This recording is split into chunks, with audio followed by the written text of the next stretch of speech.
Bonjour, alors une petite vidéo sur l'arrosage des plantes. Il y a plusieurs méthodes. Chacun arrose un peu à sa façon, mais on va vous donner la nôtre, qui est d'après nous la meilleure.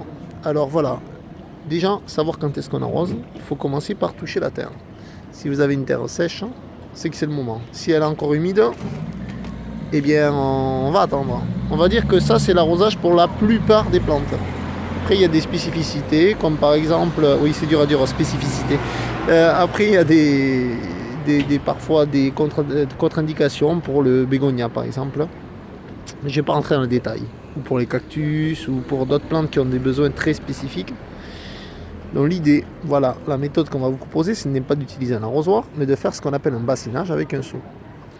Donc une fois que vous avez constaté que la terre est suffisamment sèche pour être arrosée, plutôt que d'arroser par-dessus, de pulvériser, on va prendre un seau avec de l'eau et on va laisser la plante baigner dedans.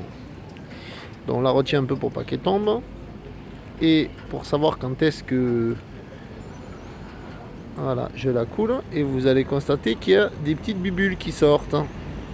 En fait, c'est l'air qui est emprisonné dans la motte qui remonte.